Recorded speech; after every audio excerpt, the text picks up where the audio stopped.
that coupled with a strong sense of community, a strong sense of ownership and familiarity with folks, creates a very friendly, welcoming, accessible vibe that is one part Northwoods, one part modern amenities, and a whole lot of community feeling sprinkled in. Yeah. Okay, the Gentry Podcast.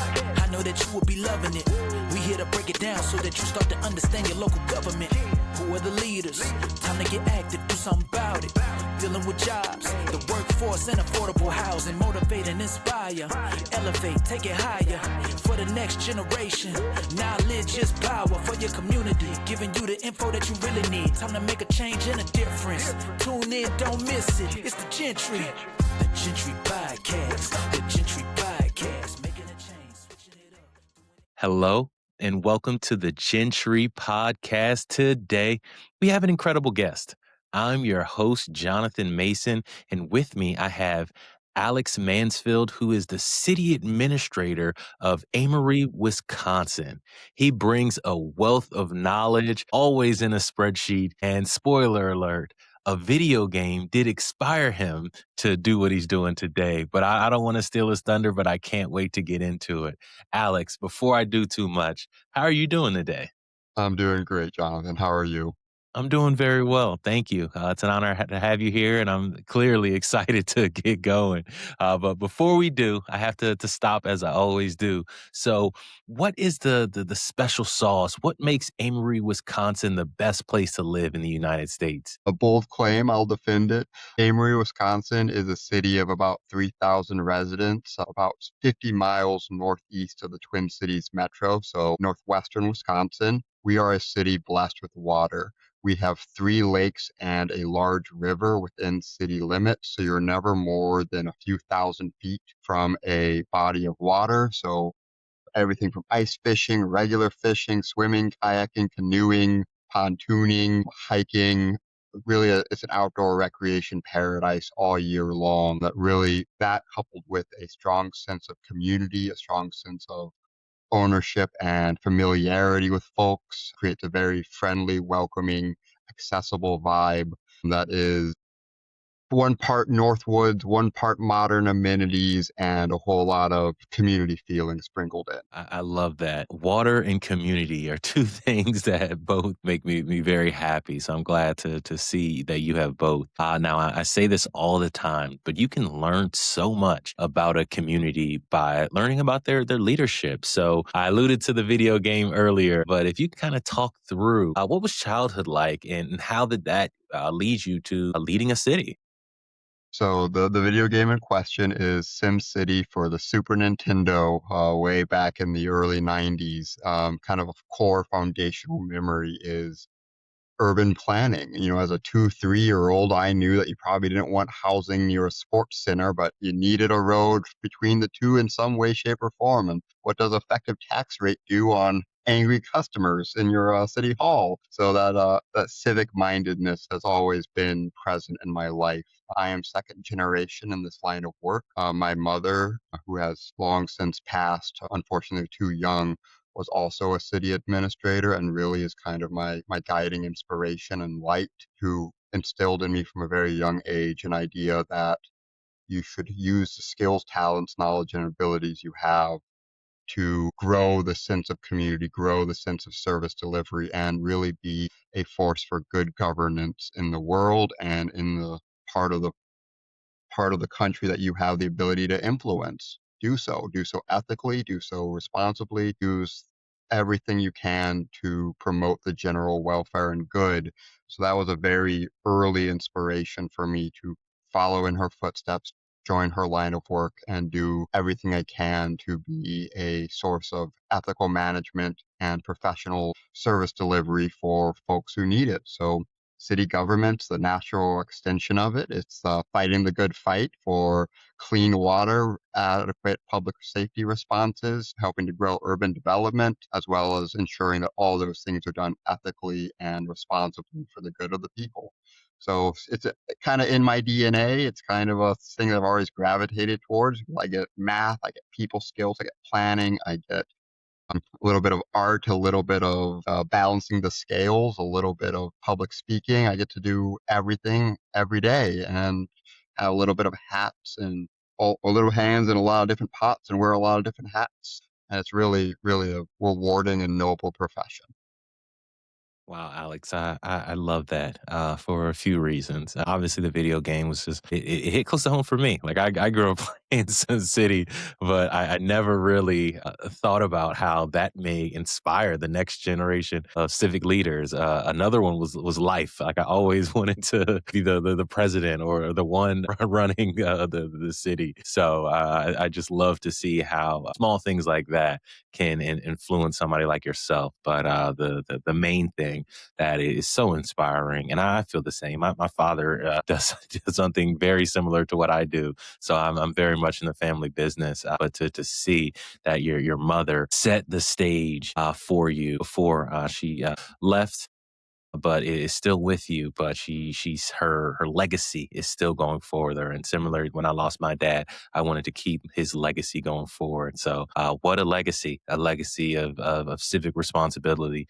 What a legacy, a legacy of using your skills to help others. So I did want to just pause and say thank you to you, and then also thank you to your mother who laid the foundation, because that is truly amazing. Now, shifting gears, I do want to know about Amory. So, what are some of the strategic priorities or the focuses over the next 18 to 24 months for Amory? So we're kind of in a period of financial reassuring our financial position. So that underpins everything we're doing. We have to live within our means, offload some debt from some previous projects, and rebuild our reserves to comfortable levels. On schedule, we're making great progress on that, but that underpins everything we're doing, as in we have to live within our means while still delivering core service priorities and expansions. Some of the big priorities we have is getting our sewer treatment plant online. It's currently undergoing a $15 million renovation, and it requires a lot of work once it's completed. So making sure that that is functioning, supportable, and working as intended over the next 2 years will be critical. We have a series of how do we get creative? A series of questions of how do we get creative with public property maintenance, things from improving stormwater systems, maintaining our parks through volunteering and other alternative means of support, looking to shore up some of our road efforts, as well as relining some of our water and sewer lines that are nearing end of life. So property maintenance and infrastructure maintenance is top of mind. We're doing a series of questions of how do we continue to deliver excellent services for public safety? How do we use equipment, tools, technologies to make what staff hours we have go further and have a higher quality service delivery in our police and fire responses? And then kind of the issue du jour is housing.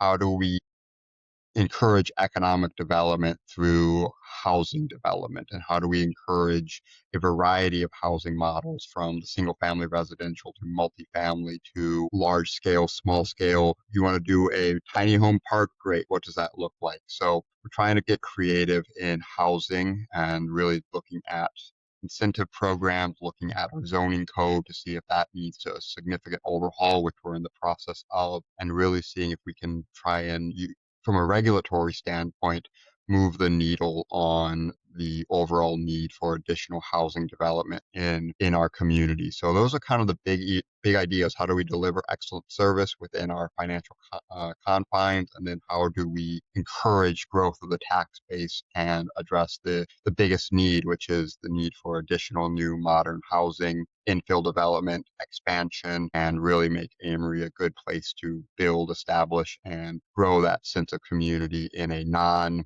over churning way. How do we expand on what we have without saying, hey, here's all these new people, everybody else is going to be displaced? How do we grow while maintaining core identity is kind of the biggest priority over the next several years.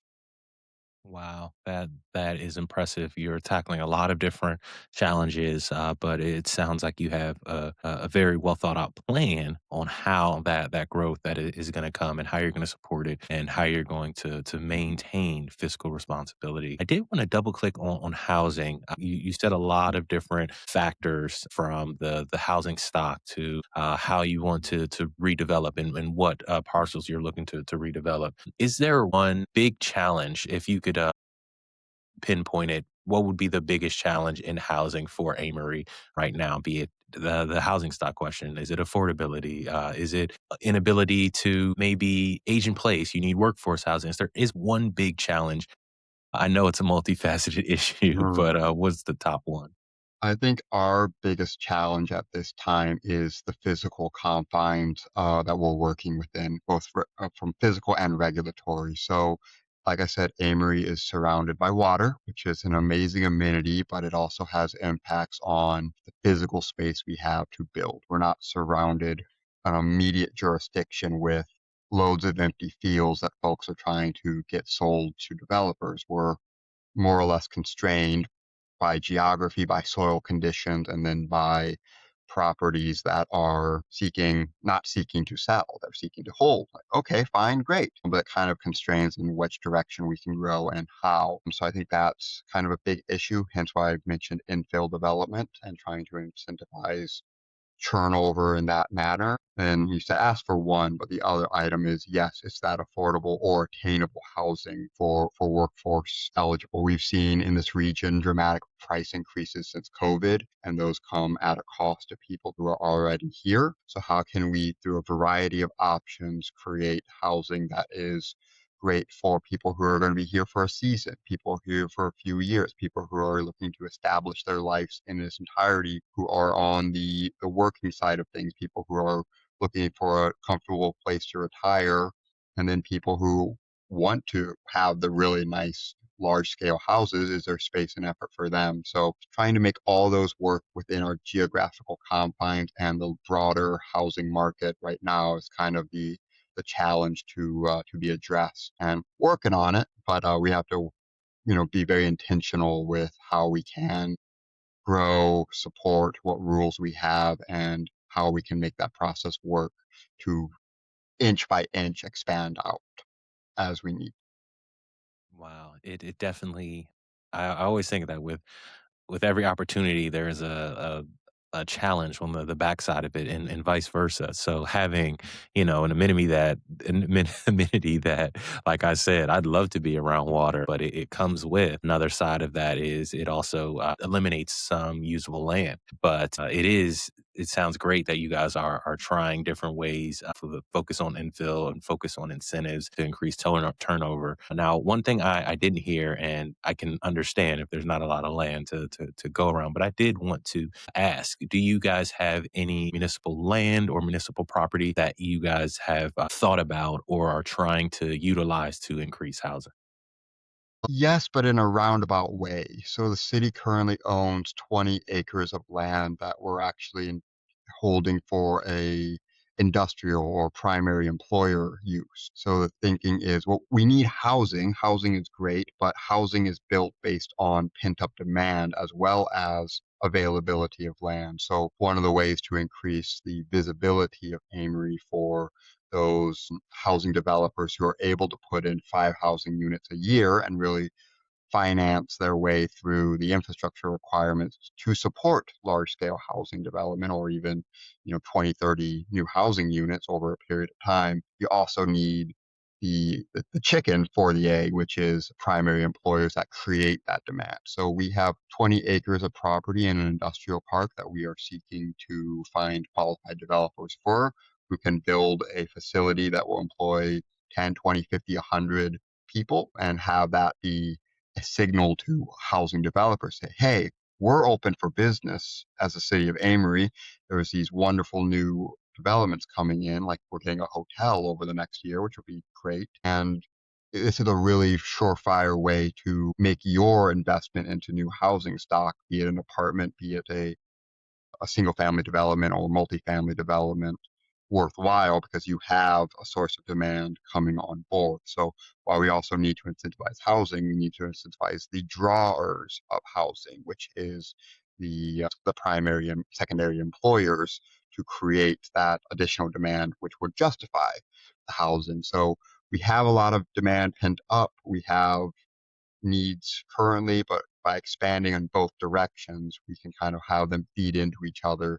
More workers mean more industry means more houses mean more workers, which means more industry. So we have to kind of do a multi-pronged approach to try and incentivize the private market to fill in the need beyond, me as a city building 20 houses. That's not really our role, but we can create the conditions, hopefully, to have that occur naturally, organically by helping to push people in the right direction of new facilities from a commercial and industrial use and new housing and hope that they feed off of each other and generate growth naturally. Wow, that makes a ton of sense. It's you want the housing, you want the residents, and to get the residents, you need the jobs. So I think that's a very thoughtful strategy. Now we've talked about on the engaging or encouraging side of bringing in jobs to then spur housing. Now, one great thing to think about, and I'd love to maybe tease out, is the process.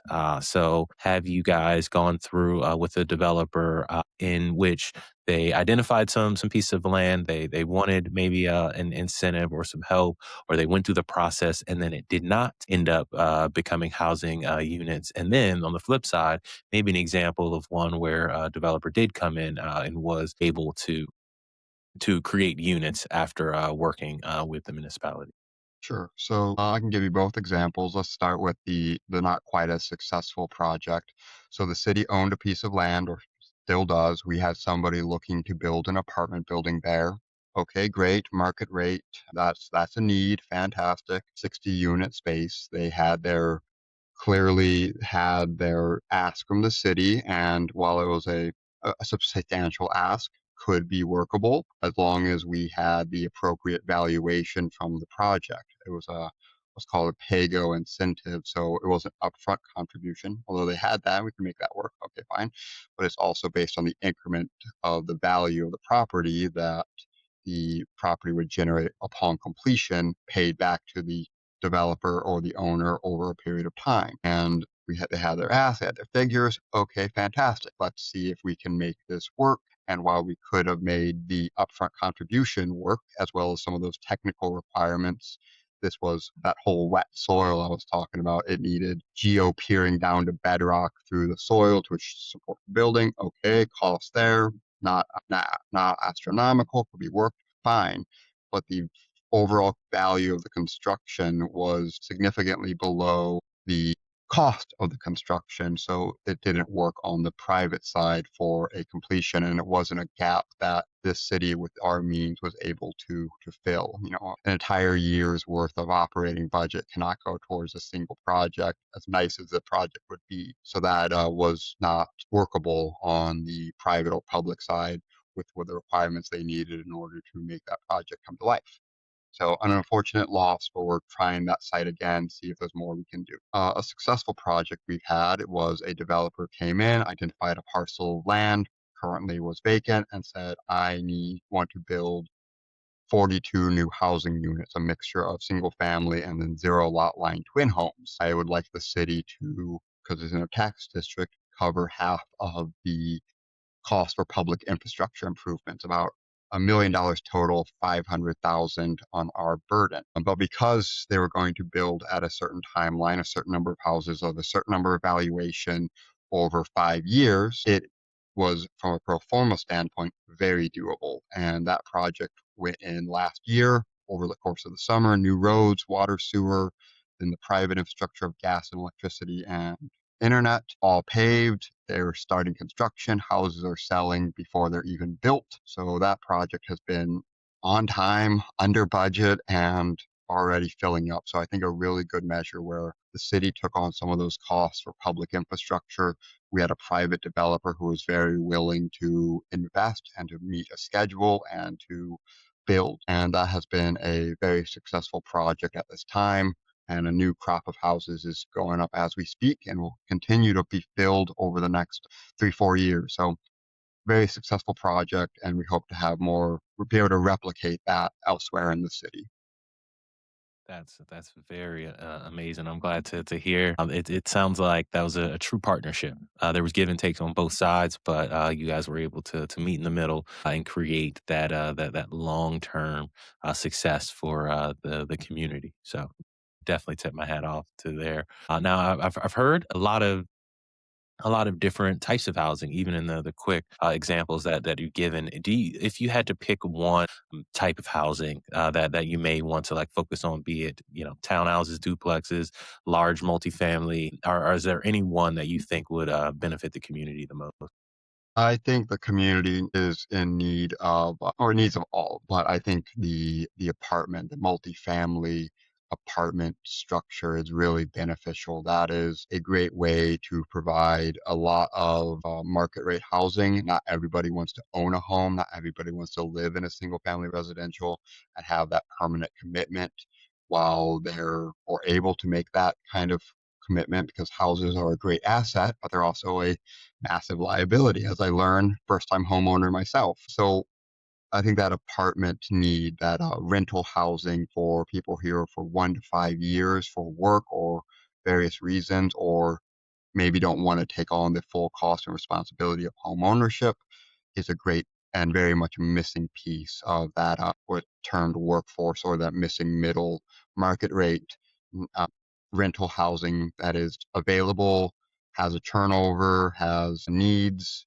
I think that would be a really great thing to prioritize if we found a private side partner able to make that work. That is awesome, and I love the specificity because I know, yeah, most communities need all of the above, but I just always like to tease it out. Now, this one doesn't have to focus around housing, but I see it all the time when it comes to housing. People then or municipalities then work with the county level government, or they work with the state. What are some examples of how you've had to work with either county or state government in a way to bring about success or bring about a need for Amory? So I can talk about that. I mentioned the hotel development we have. So Amory, small city, 3,000 residents. We currently have a couple motels, and they're great, and they provide 10 or so space, 10 or so units. But we had a developer who wanted to do a 60-unit hotel with a major franchise, which is obviously a large expansion, a large service provision. So part of that, we did a whole incentive package. Okay, great. That aforementioned PAYGO based on the valuation of the construction. All right, fantastic. But we were able to work with the Wisconsin Economic Development Corporation for one of their, and apply and receive a community development incentive grant. This grant is $250,000 that the city will act as a pass-through, reimbursing some of those construction costs for the private developer. So if we can, hey, we'll give you money after you build, but also here's this pot of money from the state, the state's Economic Development Corporation, because there's not a lot of hotels in our immediate area.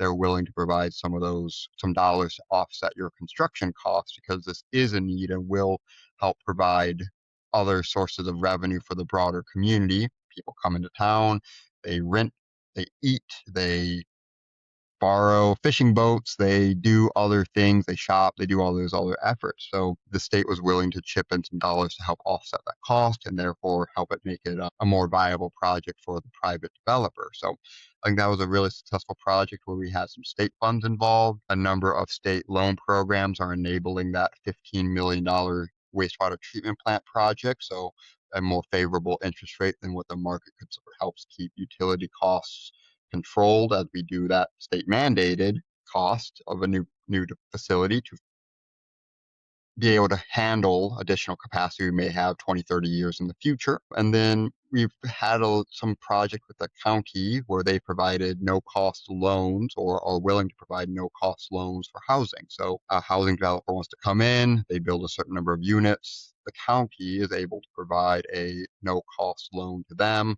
You pay us, 10% each year. We don't charge interest. Could really help that, cash now versus cash later, help to get people over the hump and find that gap financing to help make a project more viable. So really we're trying to find ways to partner with the state and the our other local partners a little bit above us to do gap financing. How can we help sweeten the deal beyond what the city's able to do, which is really a lot of back end funds because we don't really want to take on the risk upfront, given that whole financial underpinning we have. Back end, sure. Front end is a little bit trickier, and the private market doesn't necessarily have great tools or as competitive as 0% interest. So using those state resources is a way that city can help tap into those to make those projects a little bit more viable and maybe get them over the hump of, well, I really can't make it work. Does $250,000 help? Yes. Okay, great. And that was kind of a point that we could provide beyond our own money. We can help apply for that grant. We can help manage that grant. We can help administer that grant and get you the reimbursement in a timely manner. And we're seeking to do that. So great partnerships, state and the county happy to help, and will gladly help folks navigate those avenues to access additional dollars. That's amazing. One of the things I love to see is how different levels of government can work together effectively. Sometimes it feels like those relationships can be one person kind of saying this is what needs to be done, and another person saying, "Well, I'm closer to the community. I don't need to do that." But now you really show examples of continuity between all levels of government, and I love to see that. Now I have one more question, and then you'll be off the proverbial hot seat. We'll move on to some games. But what is the one issue that at 3 a.m. Alex is waking up and saying, "Man, I really want to solve that." What's that thing that keeps you up at night?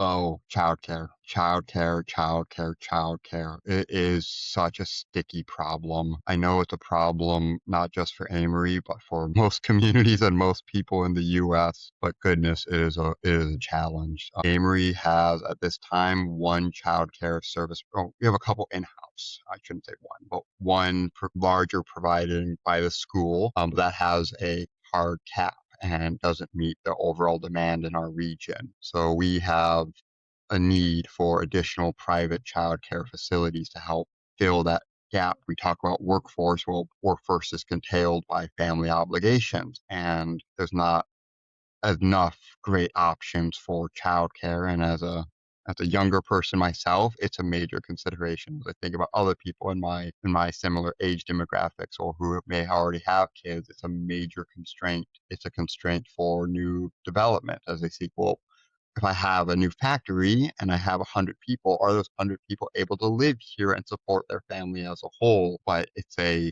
large upfront cost because you need a specially built facility, you need licenses, you need enough people who are able to work there, and it's not a really a scalable person. One child care educator or provider cannot just take care of 200 children with one employee. It's not really scalable. So you have to scale with personnel, which increase costs. Oh, it's a sticky problem. We're working on it. We're in conversation with a number of regional providers to say, hey, there's demand. Those talk about those incentives we're able to do. Here's some space that may be good that we don't own, but we can help you or connect you with. But that is the hardest problem, that I can address personally as a city. But goodness, I would love to be able to have a solution and quick. That is a big one, and I can attest to that. My son turns 2 years old this month, so I know how important. And yeah, we literally he was in one that was like far away, and now we have one that is like about 5 minutes away. Game And it's a big changer. difference on life. Yeah. So, wow. Yeah, that is a big one. And I hope the best to you, Alex. So, you are officially off the hot seat. Now we are going to shift to our last chance games. And that comes from improv. So just say the first answer that pops into your head, and then we will circle back after a few questions if need be. So you can change your answer. You can strike it from the record, even if you have to. But I'll read these questions, and the first one is: what is a policy that looks good on paper but is nearly impossible to execute in real life? Goodness. Expanded paid leave. Okay, we'll come back to that one. Yeah. Expanded pay leave. What role do you not have on staff that would immediately change outcomes? On staff, building inspector. Okay, building inspector. We'll come back to that. And then the last one in this group is: what is a task that AI could help you with in your role? And then what is a task that AI could never help you with in your role? In my role, I think AI is very helpful for proofreading and type reading any reports that go out, any massive communications. What am I missing? What points do we need to have? So I think it's good as a copywriter. I don't think I would ever put AI in charge of direct relationships with people or services that we provide. It can't replace that human element. It can only support maybe some written or some analytics if you're structured right. So, but it can't replace the people to people communications. I love it. So we'll start back at the top. A policy that is hard to execute in real life. You said expanded paid leave. Please Yeah, explain that. a number of states have tried this at the state level. I'm not aware of many cities that don't do. I guess they can, but it's really hard. You want to give like I'll use new parent benefits. I would love to give a new parent 12 weeks paid leave. Like go do your family, go live your life, but without the offsetting revenue and the additional capacity you have on staff all the time.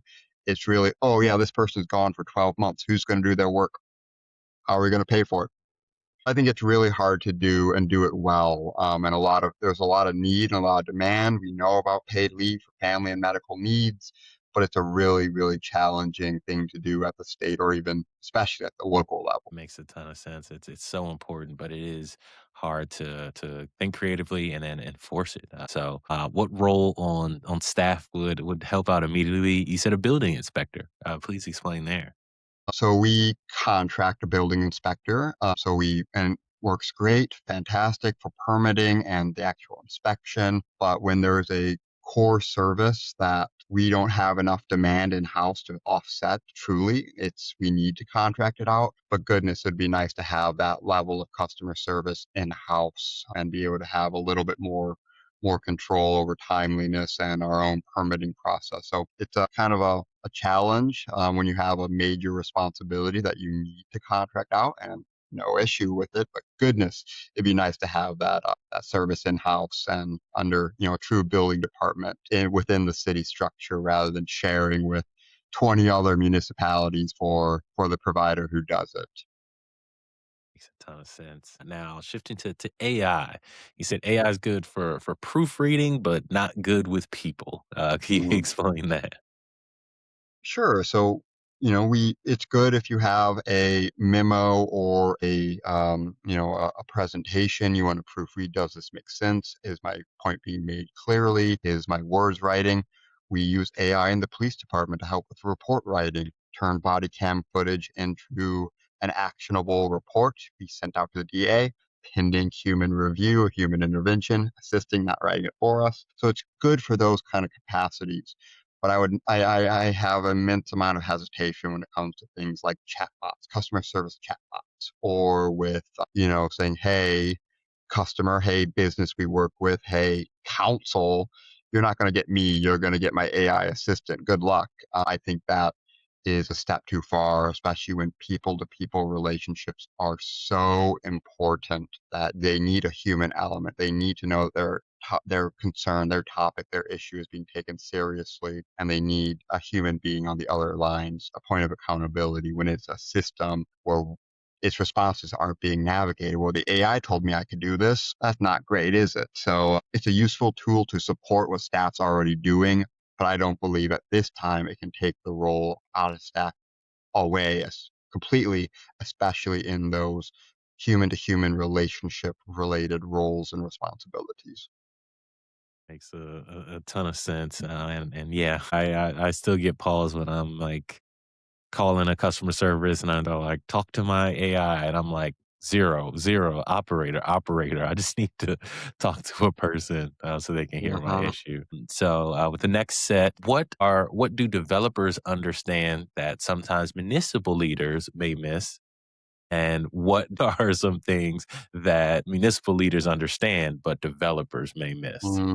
Developers, I think, understand timelines and what they need to do to make a project successful and worthwhile on their end. Their tolerance for risk, their tolerance for timelines, their what they need to do for their pro forma in order to make a project successful. They have those clearly established before they hit the negotiating table. And I think those often are not clearly communicated or understood to the city, who may be very project heavy, go forward, or in some cases, NIMBYism. I don't want this project to work either way, so I'm going to be obtrusive.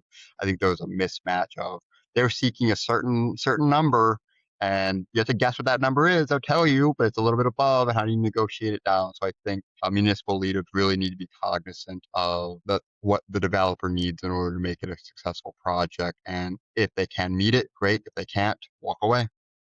And then for the other side, what do developers need to understand about municipalities is we work in annual cycles. We work under extreme financial constraint and extreme demand for additional services. So our what can be considered our hard lines are there for a reason. It's not just a negotiating tactic. It's in order to protect our taxpayers, protect our responsibilities, and ensure that we're able to deliver critical services that people rely on in order to be alive. So sometimes we have our own hard deadlines or hard restrictions, and those exist for a reason. We're willing to often negotiate and be flexible, but so much of it is we have to protect our core service delivery, and we cannot give you the moon and back or let you have unlimited timelines, because we have to make our budgets work to the penny in order to really be successful year in, year out in core service delivery. Makes a ton of sense. And that was a very balanced view of how two different stakeholders look at housing development and what needs to be done, but then also both attempting to protect either their shareholders or their community. So I like how you broke that down. And it's actually nice, dovetails nicely into the next question. What is the hardest truth you wish residents understood about timelines and trade-offs? Goodness. If I could solve all of the residents' problems in a year with a snap of my finger, I would. If I could solve, if I know your problem is so important to you and it is a problem, and if I could solve it right now and have no trade offs, I would. It's not due to malice. It's not due to non-importance. It's not due to unconcern. Everything we do is offsetting priorities, trade-off, and needs. And sometimes we have capacity issues. Sometimes we have financial issues. Sometimes we have timeline issues that mean that your issue, which is so important, cannot be addressed at this time, or is not our responsibility to address. It's not our purview to address, but that doesn't mean it's not important. I would love to be able to solve every problem in the community as quickly as I possibly could. It's not always feasible. Please understand that we're not in this line of work for wealth, fame, and power, because there are none. We're here to do our best and to support. Alex, thank you. You've answered all my questions and I appreciate it. But before we close out, I wanted to give you a quick moment to share anything. We seek immediate solutions to big problems. Those solutions must be in service to the core need, which is something I learned from my mother. You must build community, not just cities. And that is hard, hard, hard work. Wow, I love that. I love when an interview goes completely full circle. You started the secret sauce was community, and you started with how your mother really laid the foundation, and she did a great job because clearly the way you started is the way you ended. So that shows genuine ness and also authenticity. So I appreciate that, Alex. On behalf of everybody here at Gentry, I'd like to say thank you for being a part of this podcast. And then to the viewers, thank you so much for engaging, for viewing, and sharing your comments. It means so much to me and to all of us here at Gentry. So once again, I'm your host, Jonathan Mason, and with me today was Alex Mansfield, who is the City Administrator of Amery, Wisconsin. Thank you, and have a great day.